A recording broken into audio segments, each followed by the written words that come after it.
Znajdujemy się na Placu Bohaterów Getta. Odwiedzający ten plac na terenie dawnego getta są przekonani o tym, że to stąd ludność żydowska została wywieziona do obozu koncentracyjnego Auschwitz-Birkenau, który jednocześnie był obozem zagłady. Tymczasem z tego miejsca, podobnie jak z dziesiątek innych miejsc w miastach takich jak Tarnów, Biecz, Bochnia, Przemyśl, Sandomierz, Kazimierz Dolny, czy Lublin, czy Rzeszów, ludność żydowska została wywieziona do obozu zagłady w Bełżcu. W tym roku mija 80. rocznica tych tragicznych wydarzeń. Niech będzie ona okazją przypomnienia miejsca pozostającego w cieniu historii obozu Auschwitz-Birkenau.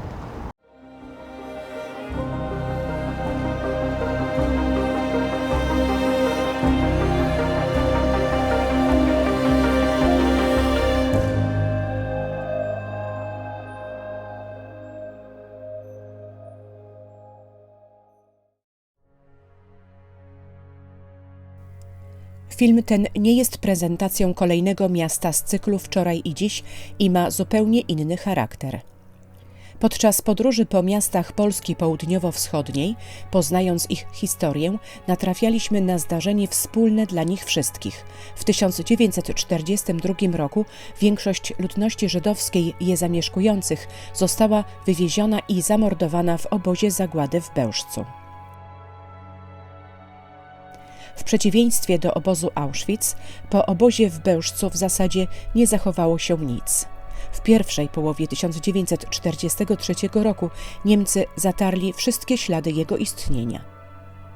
Miejsce, w którym zamordowano w ciągu 10 miesięcy 450 000 kobiet, dzieci i mężczyzn, zostało przekształcone w 2004 roku w pomnik upamiętnienie, zgodnie z żydowską tradycją, i to on będzie tłem opowieści o obozie. To prawdopodobnie 13 października 1941 roku w kwaterze głównej Hitlera w Wilczym Szańcu koło Kętrzyna zapadła decyzja o ograbieniu i wymordowaniu ludności żydowskiej generalnej guberni. Na spotkaniu, oprócz Heinricha Himmlera, byli obecni wyżsi dowódcy SS i policji, w tym dowódca SS i policji w dystrykcie lubelskim Odilo Globocnik, który odegrał kluczową rolę w podjęciu tej decyzji. To jemu miał podlegać obóz wyznaczony do przeprowadzenia operacji nazwanej Akcjon Reinhardt. Los polskich Żydów został więc przesądzony, zanim w następnym roku podczas konferencji w Wannsee podjęto decyzję o ostatecznym rozwiązaniu – wymordowaniu ludności żydowskiej w całej okupowanej Europie. Jako miejsce na obóz został wybrany Bełżec, położony na linii kolejowej Lublin-Lwów z dogodnym połączeniem z dystryktem krakowskim.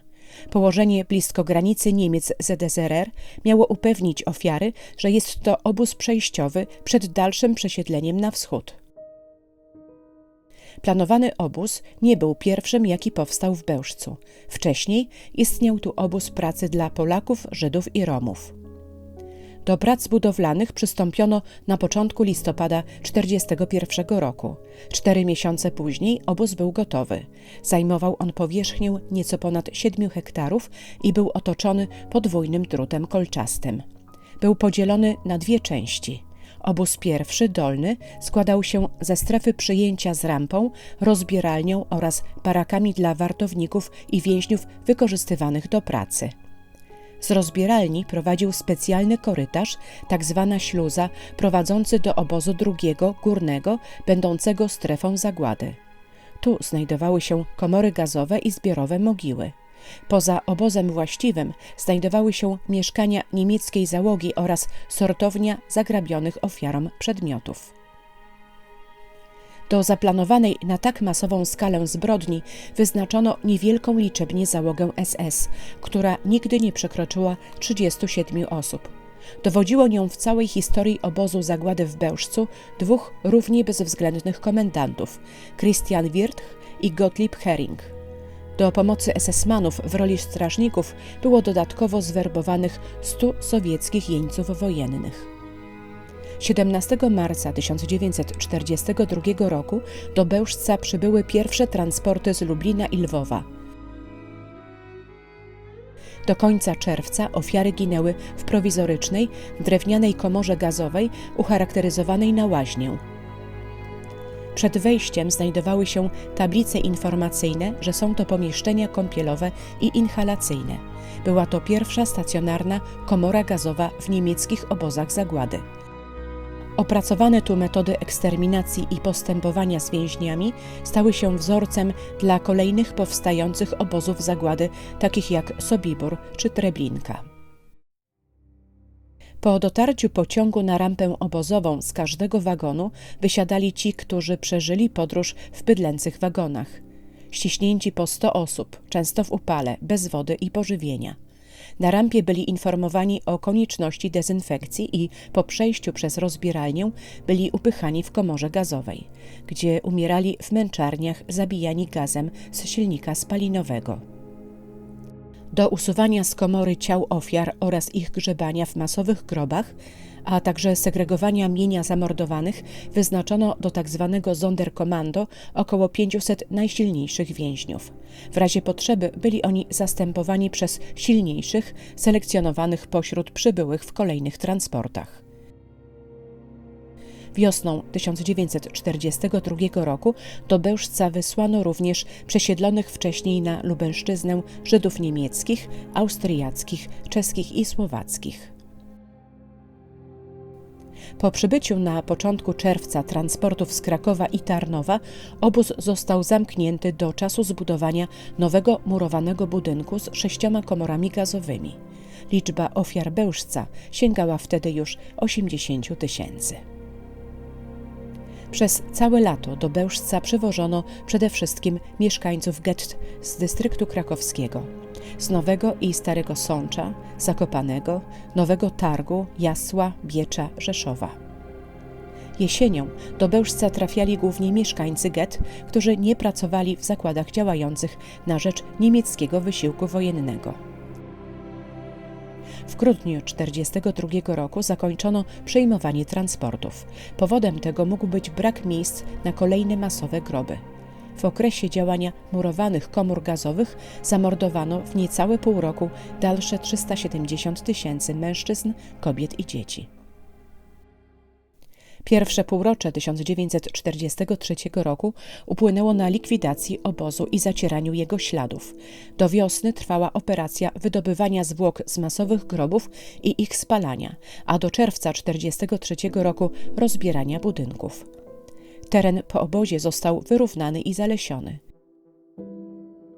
Wydawać by się mogło, że po wywiezieniu ostatnich więźniów z Sonderkommando do obozu w Sobiborze, gdzie zostali zamordowani, Niemcom udało się skutecznie zatrzeć wszystkie ślady zbrodni. Byli jednak świadkowie. Zaledwie 2 byłych więźniów pozostawiło swoje świadectwa. Pierwszym z nich był pochodzący z Lwowa Rudolf Reder. Zdołał on zbiec w Lwowie, do którego został wysłany pod eskortą po zakup blach. Drugim był Chaim Hirschman, który uciekł z transportu do Sobiboru. Dzięki ich relacjom, a także napisanemu tuż po zakończeniu wojny raportowi Kurta Gersteina, oficera SS wstrząśniętego cierpieniami ofiar w komorze gazowej, pamięć i wiedza o straszliwej historii tego miejsca nie przepadły. Przez wiele lat powojennych miejsce śmierci blisko 500 000 ludzi było upamiętnione odsłoniętym w 1963 roku pomnikiem. Dopiero w 1995 roku, po podpisaniu umowy między rządem polskim a Muzeum Holokaustu w Waszyngtonie, ogłoszono konkurs, w wyniku którego powstała obecna forma upamiętnienia. 9 lat później zostało otwarte Muzeum i Miejsce Pamięci w Bełżcu. Najważniejszym elementem pomnika, będącego jednocześnie cmentarzem, jest pokrycie całego obszaru symbolicznej mogiły żużlem i wyjałowioną ziemią. Zostało zachowanych kilka drzew pamiętających czasy obozu. Wejście na teren pomnika znajduje się w miejscu dawnej bocznicy z betonową rampą i instalacją rzeźbiarską w formie stosu z szyn. Z betonowej rampy w głąb symbolicznej mogiły prowadzi korytarz zwany szczeliną, zakończony niszą ochelem, z wykutym w granicie cytatem z Księgi Hioba.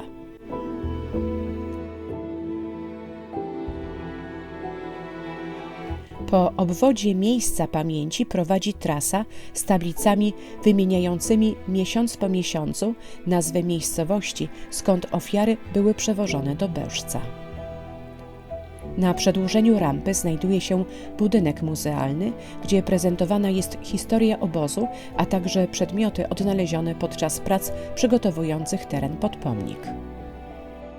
Ta forma upamiętnienia obozu, którego ślady miały zostać całkiem zatarte, sprawiła, że miejsce to jest coraz częściej odwiedzane, a pamięć o tym, że Bełżec był miejscem śmierci 450 000 dzieci, kobiet i mężczyzn żydowskiego pochodzenia, jest powoli przywracana, choć ten obóz zagłady nadal pozostaje w cieniu pamięci o Auschwitz-Birkenau.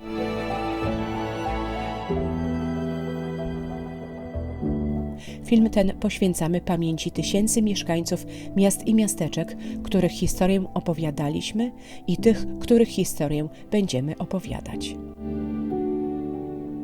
Jeżeli interesują Cię podróże po Polsce z małą dawką wiedzy historycznej, czyli podróże w czasie i przestrzeni, to zasubskrybuj nasz kanał.